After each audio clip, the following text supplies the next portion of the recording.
Hello students, आपका मेरे channel विकास education point पर स्वागत है। विद्यार्थियों, आज मैं आपको शिक्षा निदेशालय राष्ट्रीय राजधानी क्षेत्र दिल्ली द्वारा दी जाने वाली क्लास 7th के सामाजिक विज्ञान विषय से वर्कशीट या कार्यपत्रक 36 का अध्ययन करेंगे। विद्यार्थियों, यह कार्यपत्रक 15 दिसंबर 2021 की है। आइए अध्ययन करते हैं। विद्यार्थियों, आज का हमारा टॉपिक है ईश्वर से अनुराग। प्यारे बच्चों, जिस समय भारत में भक्ति आंदोलन का उदय हुआ, लगभग उसी समय के आसपास मध्य एशिया में सूफीवाद उभरा। आज के कार्यपत्रक के माध्यम से हम सूफीवाद के विषय में विस्तार से जानेंगे। विद्यार्थियों, इस्लाम और सूफी मत। इस्लाम ने एकेश्वरवाद यानी एक अल्लाह के प्रति पूर्ण समर्पण का दृढ़ता से प्रचार किया। 8वीं और 9वीं शताब्दी में धार्मिक विद्वानों ने पवित्र कानून, शरिया और इस्लामिक धर्मशास्त्र के विभिन्न पहलुओं को विकसित किया। विद्यार्थियों, इस्लाम धीरे धीरे और जटिल होता गया, जबकि सूफियों ने एक अलग रास्ता दिखाया जो ईश्वर के प्रति व्यक्तिगत समर्पण पर बल दिया। सूफी लोगों ने मुस्लिम धार्मिक विद्वानों द्वारा निर्धारित विशुद्ध कर्मकांड और आचार संहिता को बहुत कुछ अस्वीकार कर दिया। आइए बच्चों, अब हम सूफीवाद की भक्ति विचारों के साथ समानता देखते हैं। विद्यार्थियों, संत कवियों की तरह सूफी लोग भी अपनी भावनाओं को व्यक्त करने के लिए काव्य रचना किया करते थे। गद्य में एक विस्तृत साहित्य तथा कई किस्से कहानियां इसी सूफी संतों के इर्द गिर्द विकसित हुई। मध्य एशिया के महान सूफी संतों में गजाली, रूमी और शादी के नाम उल्लेखनीय हैं। विद्यार्थियों, नाथपंथियों, सिद्धों और योगियों की तरह सूफी भी यही मानते थे कि दुनिया के प्रति अलग नजरिया अपनाने के लिए दिल को सिखाया पढ़ाया जा सकता है। आइए अब हम बच्चों सूफी संतों के बारे में जानते हैं। विद्यार्थियों, सूफी मुसलमान रहस्यवादी थे। वे धर्म के बाहरी आडंबरों को अस्वीकार करते हुए ईश्वर के प्रति प्रेम और भक्ति तथा सभी मनुष्यों के प्रति दया भाव रखने पर बल देते थे। विद्यार्थियों, वे ईश्वर के साथ ठीक उसी प्रकार से जुड़े रहना चाहते थे जिस प्रकार एक प्रेमी दुनिया की परवाह किए बिना अपनी प्रियतमा के साथ जुड़े रहना चाहता है।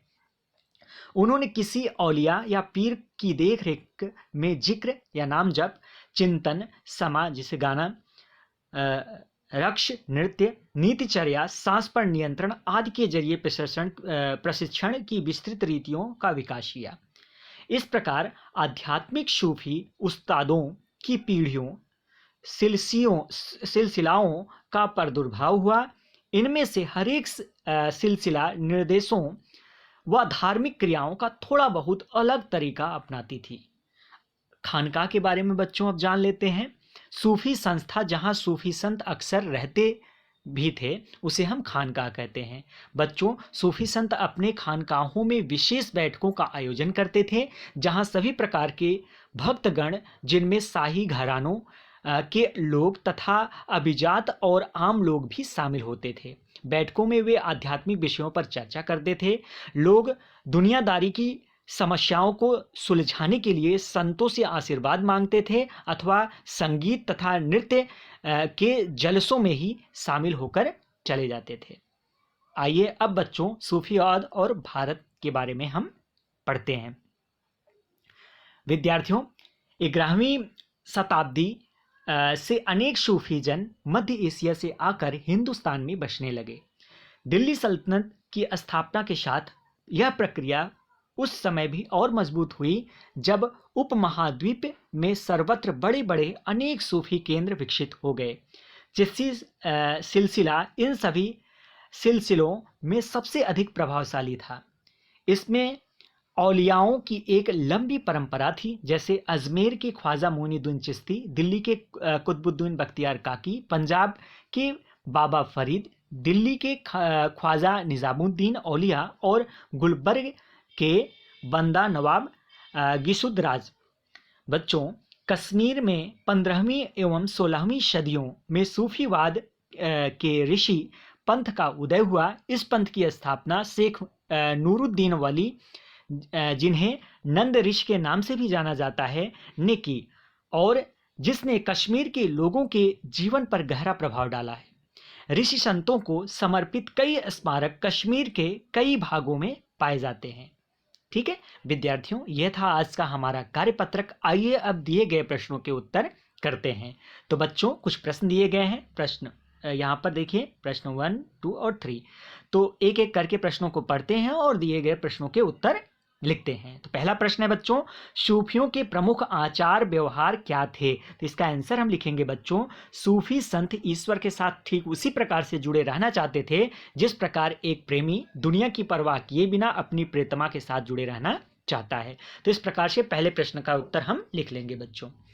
नेक्स्ट क्वेश्चन है, मध्य एशिया के महान सूफी संतों के नाम बताइए। तो इसका आंसर हम लिखेंगे बच्चों, मध्य एशिया के महान सूफी संतों में गजाली, रूमी और शादी के नाम उल्लेखनीय हैं।